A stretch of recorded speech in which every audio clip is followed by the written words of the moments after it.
Hello, everyone, and welcome back to the podcast. I'm your host, Joe Love, here again with your AEW Dynamite review for February 23rd, 2022. Um, Apologize, usually I get these up Thursday, the day after Dynamite, but I was there was an incident and with school, but nonetheless, here today in the podcast, bring your review for Dynamite, which was a solid episode. A very fun episode. And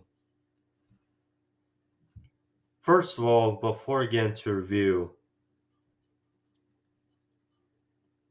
two big talking points that seems to be just room in for more dream matches and just great signings.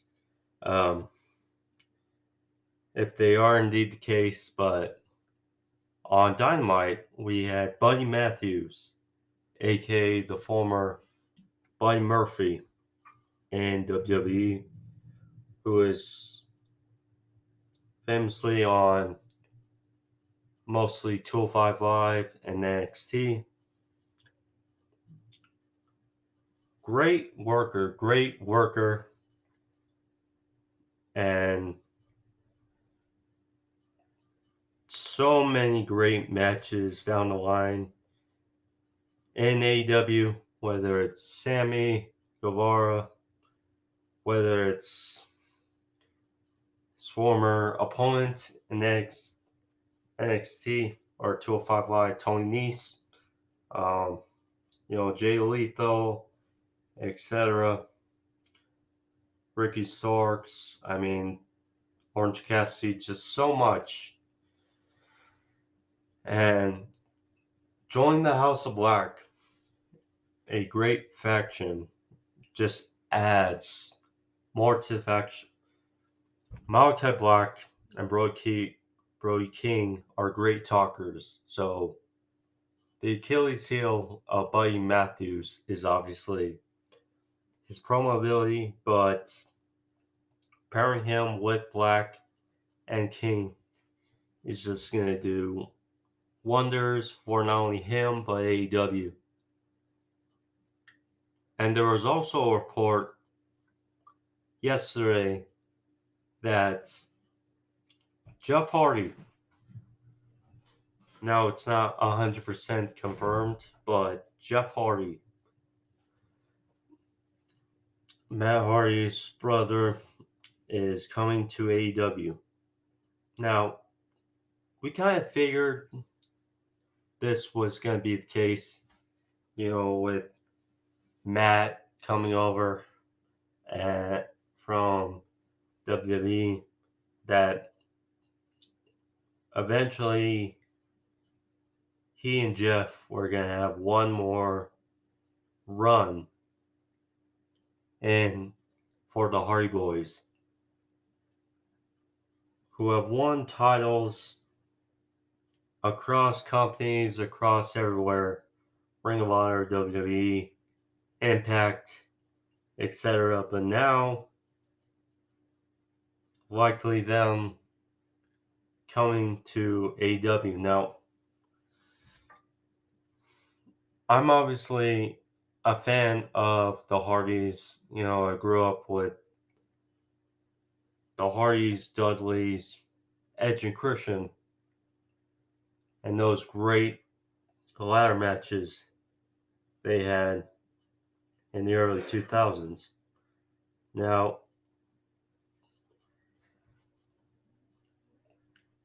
a little concern is AEW's tag team division is great.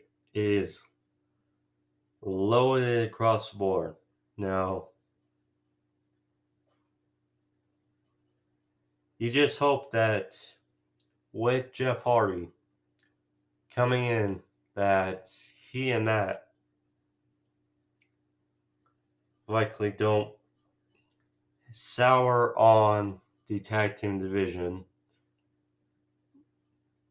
is the only concern, but nonetheless, for a nostalgic feel, I mean, yes, it'll be a concern, but we'll see how they're incorporated in AEW.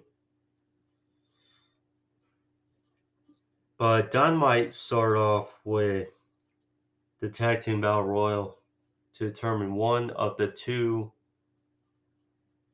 opponents for Jurassic Express, Jungle Boy, and Luchasaurus in that triple threat tag team match at Revolution. This was a very solid Battle Royal. You know,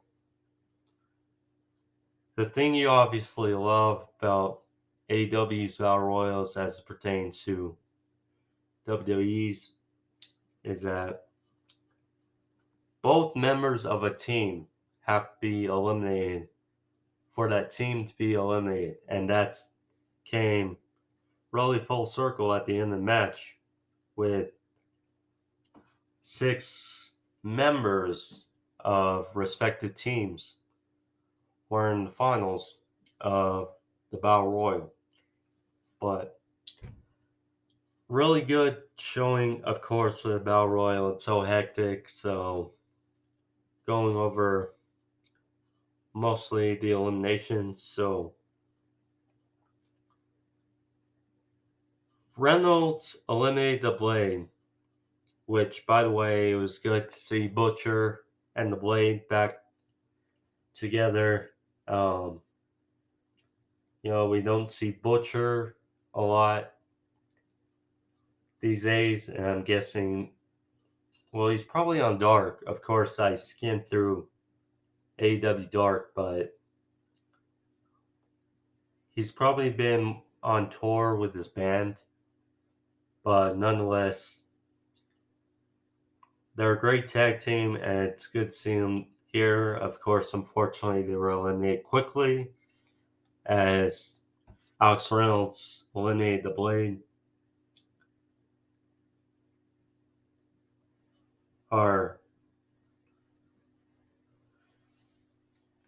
So the Gun Club,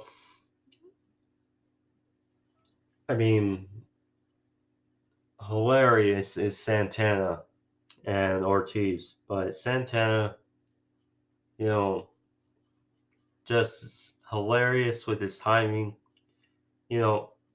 Santana Ortiz, they're great, but hopefully now, because after that defeat or victory, I should say, over Jericho and Hager,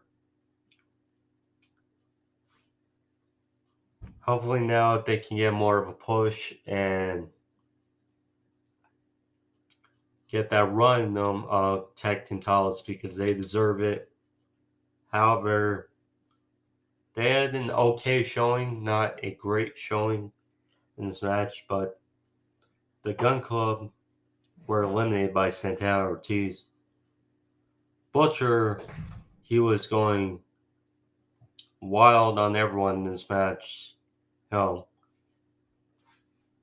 Taking out the majority of or leveling many of the competitors with clotheslines or big areas. Finally, the Best Friends eliminated the Butcher, and then O'Reilly eliminated Chuck Taylor. John Silver's by his own eliminated Private Party, which obviously Matt Hardy was disgusted and he walked out on them again. And of course, when the Hardy family office is likely coming to an end, it'll just be great for all parties because Private Party, Butcher and the Blade, Andrade El Idolo, it's just has not worked. So be a breath of fresh air for all. those parties. So Santana eliminated 2.0, and 2.0, they're one of the more intriguing acts on AEW, and you understand why they were eliminated, but at the same time, you love what they do on with their segments, so it's just a little mixed feelings, I would say. But then Ortiz, he was eliminated by the Bucks. Dax Harwood of FTR eliminated Nick Jackson of the Bucks. Now, there was a tweet, I believe, sometime late last year, where, of course, the feud of FTR and the Young Bucks, and the match at Full Gear a year and a half ago wasn't quite what we expected because, unfortunately, the pandemic. But I cannot wait for the rematch. I cannot wait. Obviously, down the road in 2022, but still should be fun. So, Orange Cassidy saved Trent from elimination. Trent hopped on Orange Cassidy's shoulders and went back in the ring. So, good on OC. And then Trent eliminated Bobby Fish. And we're down to pretty much, or actually, Silver's eliminated Cash, Wheeler, and then we were down to the final 6. Santana representing him and Ortiz, Silver's representing Dark Order, Dax, FTR, Matt Jackson of the Bucks, Trent and Best Friends, and O'Reilly of RedDragon. So you like this dynamic, pretty much that not one whole team was left.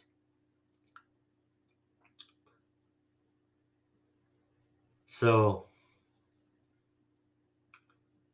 O'Reilly and Matt Jackson, because Santana and Trent were on the apron exchanging, and they were eliminated by O'Reilly and Matt Jackson. And then it was down to 2-on-1, or actually Bobby Fish, who was eliminated, getting ahead of myself, but Bobby Fish eliminated Dax Harwood, who was on the apron. And while Fish was eliminated Dax Harwood. So now to the final 3. Matt Jackson, Kyle O'Reilly, and John Silvers.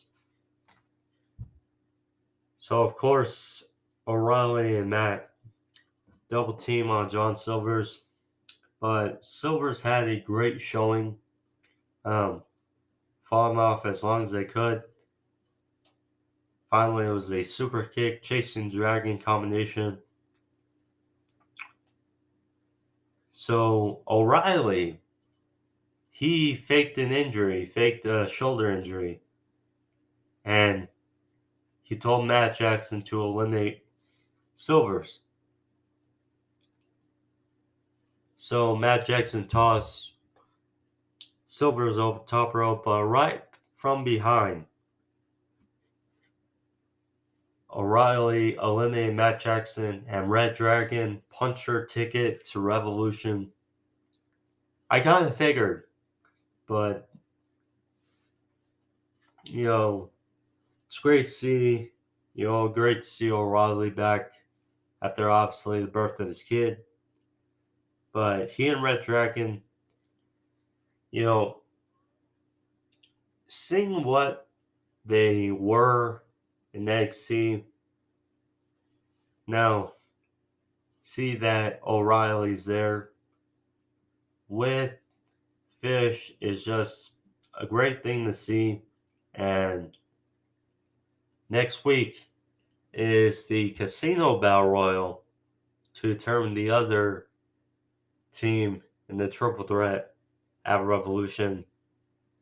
In all likelihood, should be the Bucks, but considering it's Casino ladder match, we're gonna or Battle Royal, gonna have a Joker. I'm just curious, could we see the Briscoes next week? I don't know, but it's just a thought because we're gonna have a Joker in the Casino Battle Royal, so we'll see. Afterwards, there was well, there were two great parts in the segment. First was the Battle Royal. Then afterwards, Heyman came out after the Bucks and RedDragon were arguing in the ring. Heyman came out and assaulted O'Reilly and Fish after the attack last week. And then Adam Cole came out to try to save his buddies, and in the end, thanks to Bobby Fish, Cole avoided a buckshot from Hangman, and Hangman, well, after thanks to John Silvers, who was still out there, hit a buckshot on O'Reilly, but Hangman pulled up a chair, and how Adam Cole does it many times. Hangman says, "Who's ready for story time with Adam Page, baby?" So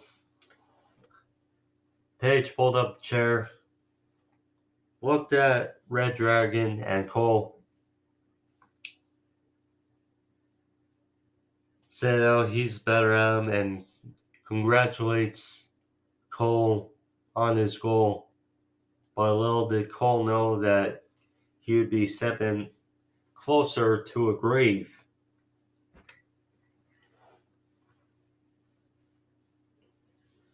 And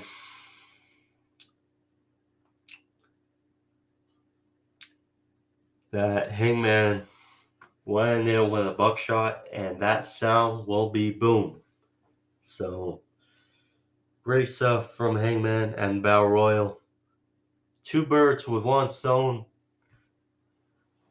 RedDragon go to Revolution, and more build to this, what should be a fun match at Revolution between Hangman and Cole. I'm so optimistic about the finish and who leaves the Revolution World Champ, because Page has had great matches as World Champion. But the way Cole has been, and the wild card obviously in this is Kenny Omega. How healthy is he? Could we see Kenny Omega in the finish and cost some screwy finish, cost Adam Cole the champion world title? It's possible, but we'll see, because Page hasn't really grasped really as world champion to the fans, and without Cole, and let's see. I would not mind either decision, but we'll see.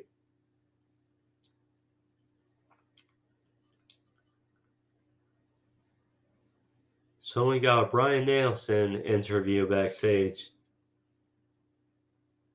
basically previewing his match with Daniel Garcia in the main event.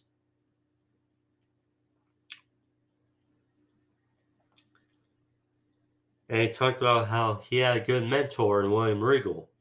Well, excuse me. Daniel Garcia, he'll show what a great mentor really is. So, this was the hilarious and confusing part of the show. MJF. MJF. So only 25 years old and arguably the greatest promo in the business. MJF came out there and, you know, there was a different vibe to MJF in this promo. He, last week when CM Punk cut that great promo in the ring, saying how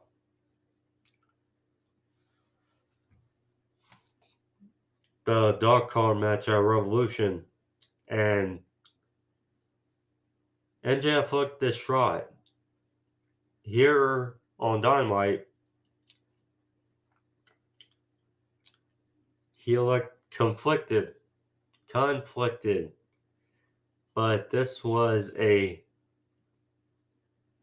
funny promo by MJF. As babyface as he'll get, besides being in Long Island, and he still got booed out of the building, which is funny to see. But he poured his heart out, talking about his childhood, saying how he's bullied, talking about his heritage being Jewish. He asked if there were any Jews in the crowd, and he got booed. So he talked about getting scholarships for football, but he wanted to be like his hero, CM Punk. So he said in 2014, he left the fans and he left MJF. And he said, well, at Revolution, he won't quit because he's better than him and he knows it. So CM Punk came out, trying out, and he looked concerned. He walked out to the ring, no music. He stood across from MJF in the ring, and he asked, is all this stuff true? Talking about MJF's childhood and what he went through. And MJF, again distraught, said yes, it's true. And he left with a sad look on his face. And, CM Punk is not a fool. CM Punk, this was hilarious in the sense that MJF is probably doing his best to get a psychological advantage over CM Punk for Revolution. Because last week it appeared it was Punk who had the mental advantage, but with this promo and trying to cut CM Punk's legs out from under him, we'll see. Oh, I don't know. You can't trust MJF. You definitely can't do that.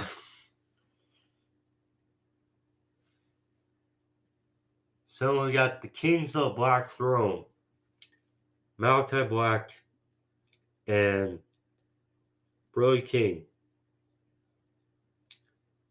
And it's still one of my favorite entrances in all pro wrestling. The way they both come out in that theme music, it's just great to see against Tack and a new Pentagon, really seems. Penta, there was that promo package, obviously, of him digging grave and digging for a black mass.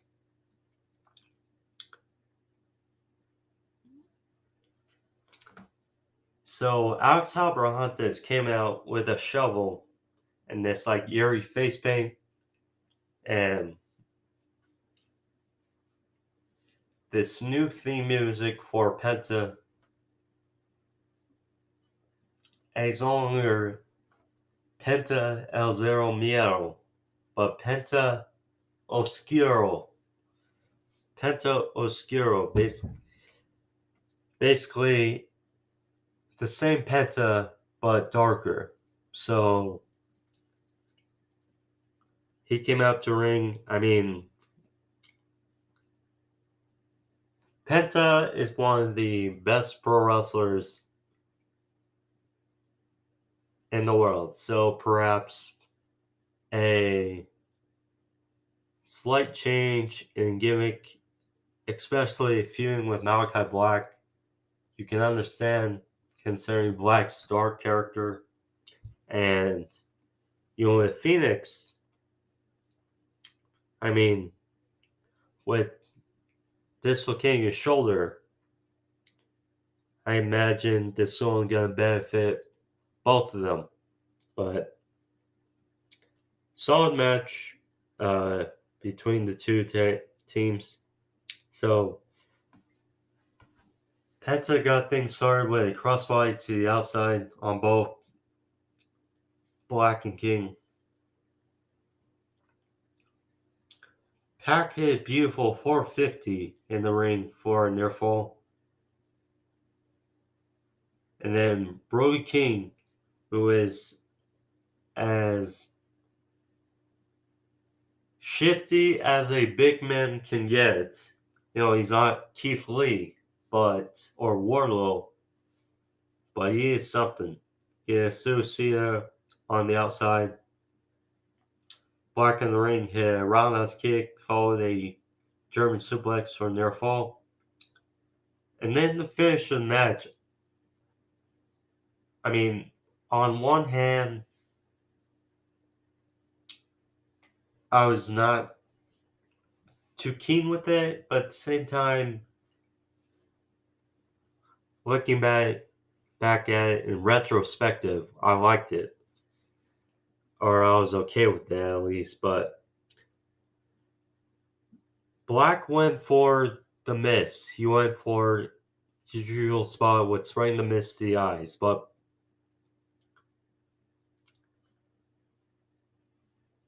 Penta blocked the mist, covering the mouth of Black, and rolled up Black for the surprise victory.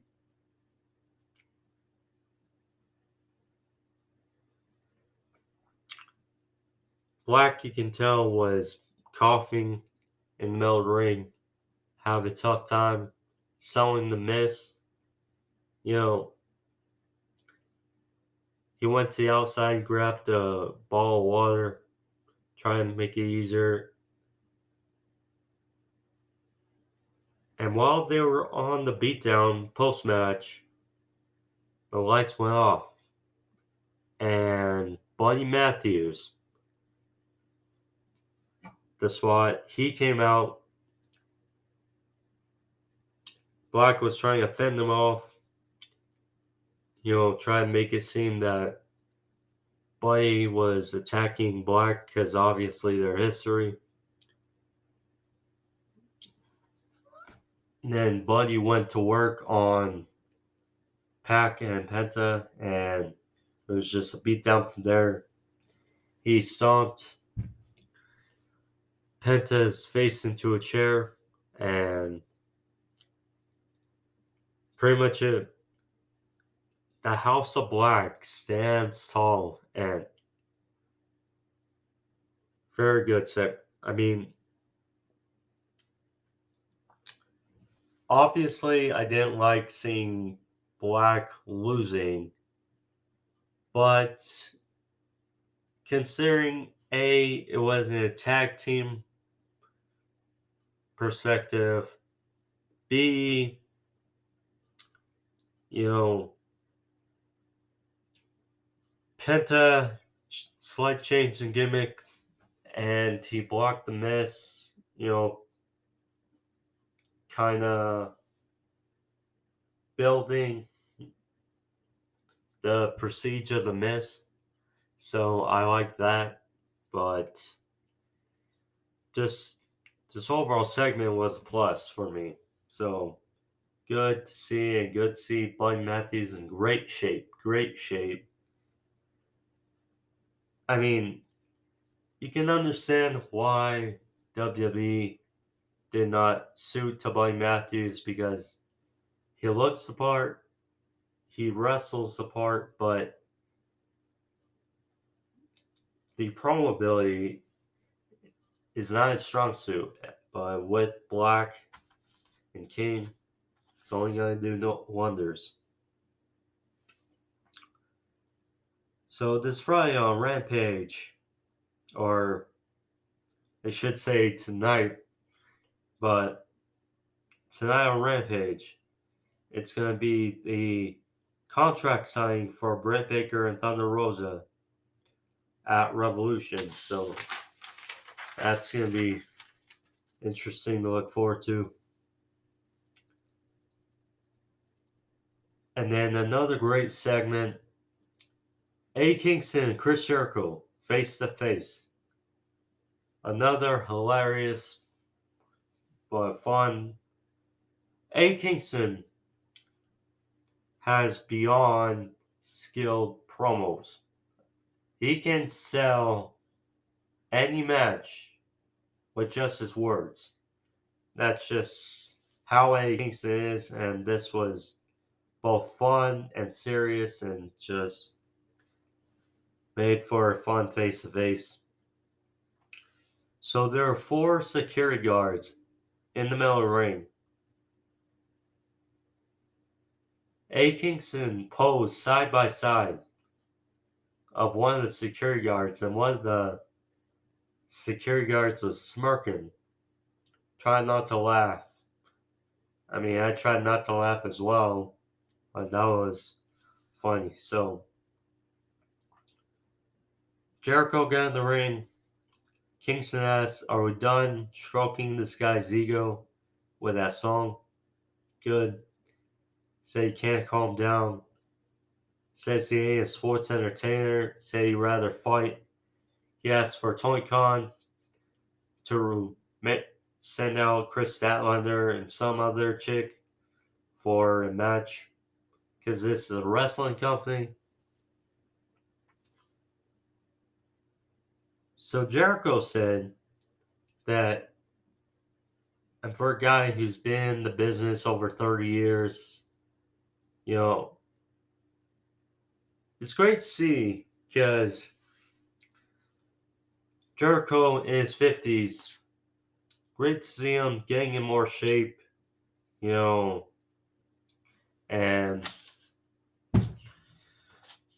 you can tell, obviously, he'll look bigger during his run for the AEW World title, but here, it's just good to see.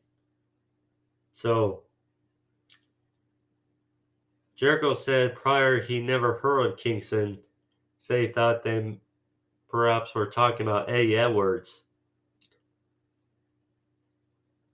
But then Jericho realized why he never heard of him, and that's because Kingston looks like a jogger. And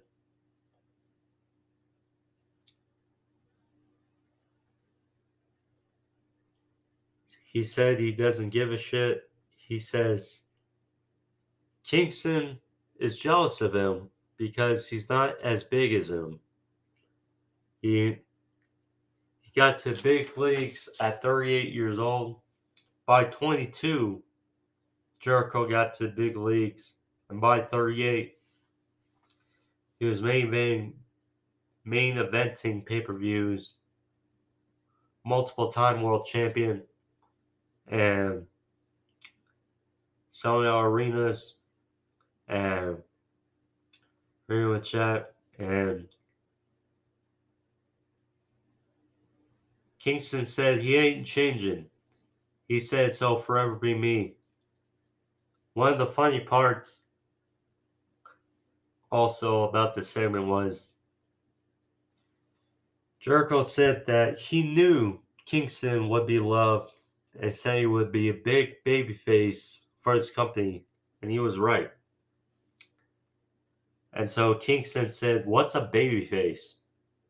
So nice little tug there, and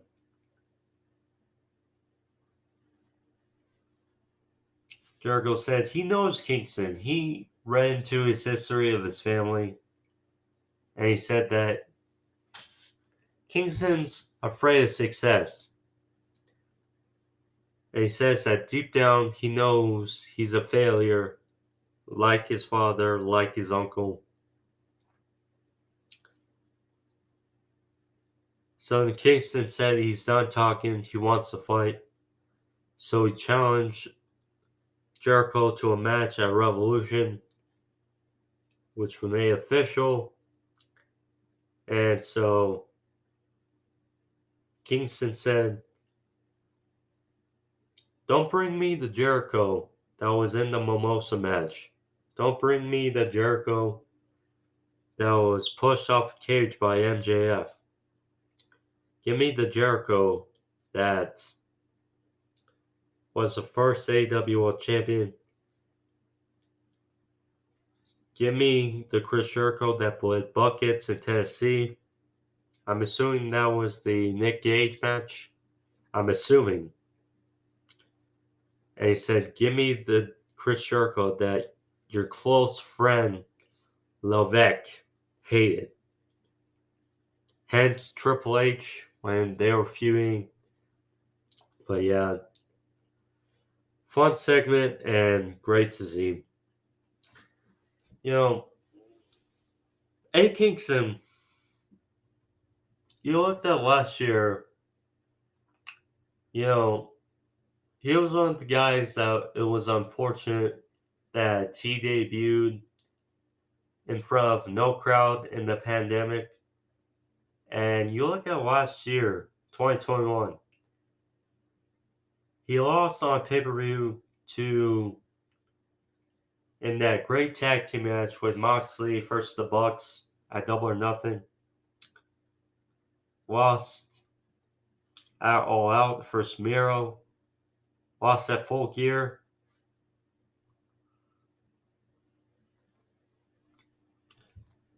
To CM Punk. You know, A. Kingston's due for a big win. And we know Jericho is still. He's not as big as when he debuted in the company 2.5 years ago. But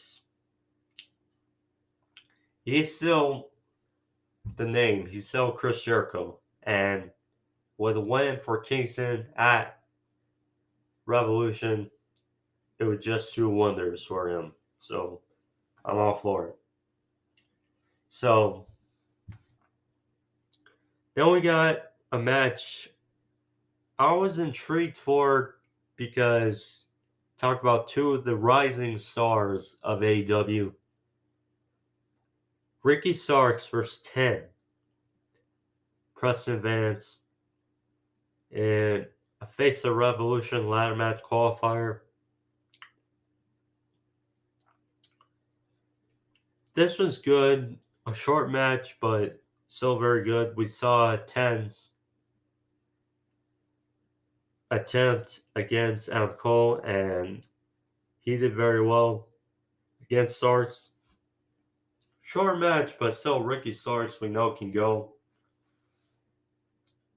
So 10 countered a tornado DT into a solid suplex. A big shoulder tackle by 10 knocked Starks out of the ring. Hit a big lariat turned Starks inside out.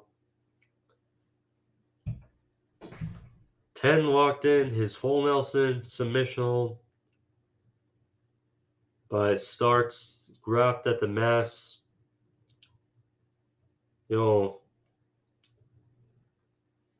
Favoring for 10, and then Starks' spear, and that was it. Starks advanced to the Face of Revolution qualifier. Again, another great opponent for the ladder match, because we saw with the first three with Wardlow, Keith Lee, and Powerhouse Hobbs that there were three big war horses in the match, but obviously Starks is a war horse, but he's still a great opponent. And two members of Team Taz in this ladder match, so good to see.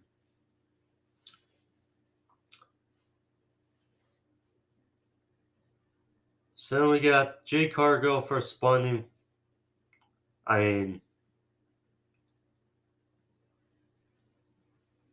Jay Cargill hit the Jaded on Bunny. That was it. Simple. And then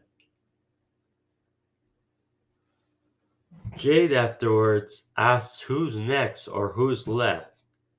So out came Ty Conti, who got in the face of Jay Cargill, answering the challenge. And the TBS Championship was made for women like Ty Conti. And, I'm not sure if she'll win it, but,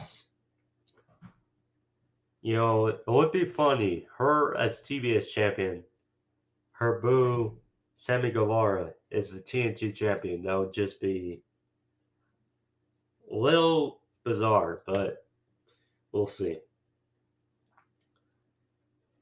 So then Keith Lee, he was backstage. He was interrupted by Team Taz.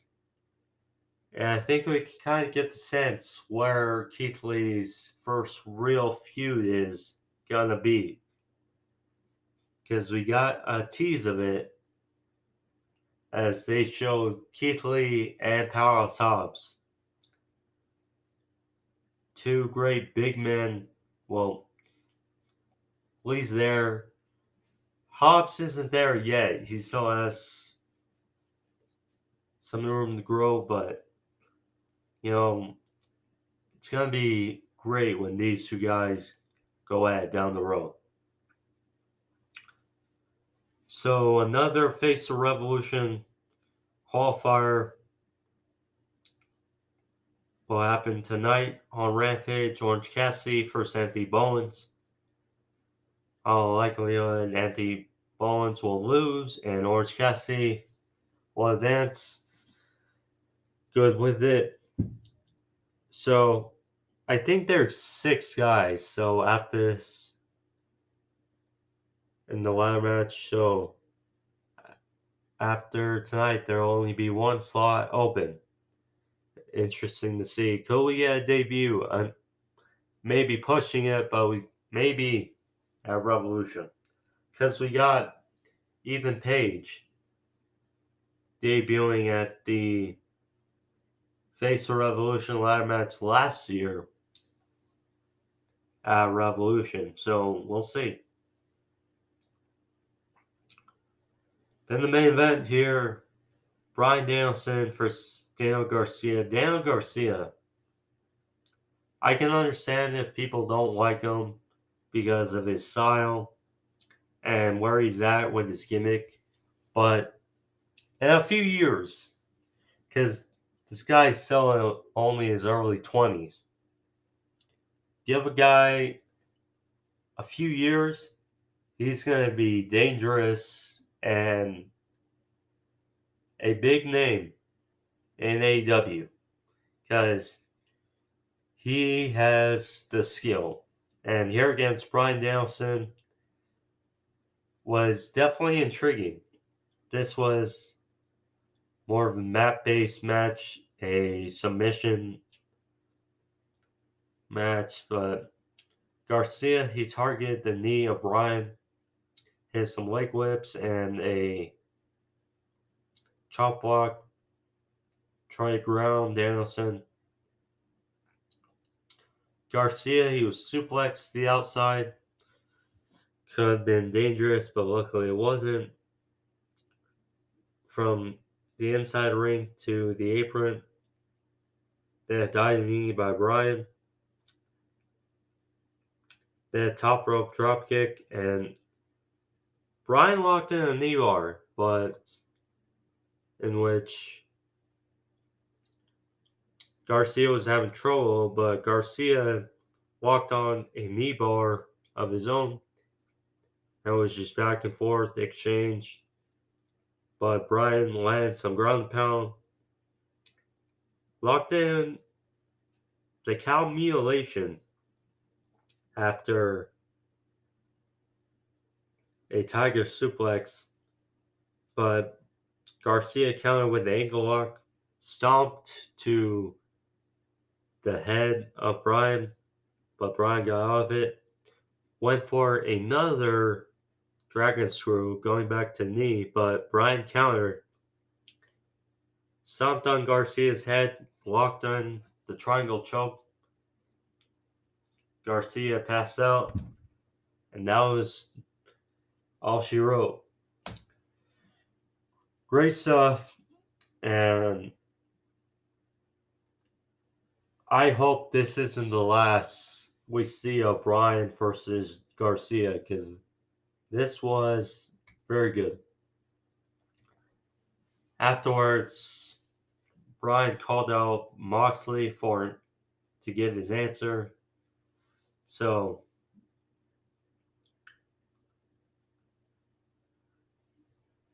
2.0 attacked Bryan, same with Garcia, but Moxley came out, saved Bryan, hit a Death Rider or Paradigm Shift on Garcia, and Bryan said he accepts, and it'll be Bryan versus Moxley at Revolution. It's going to be a hell of a pay-per-view. It's going to be a hell of a pay-per-view. And it just gets better. You know, Cole versus Hangman. Thunder Rosa versus Britt Baker. The Triple Threat Tag Team title match, which I'm assuming the Young Bucks will be at next week. Face of Revolution ladder match. We got, I'm assuming, because on Rampage, what they may mention to Sammy Guevara in this tornado match with Matt Hardy, Darby, Sting, and Andrade. So there's that. The dog collar match.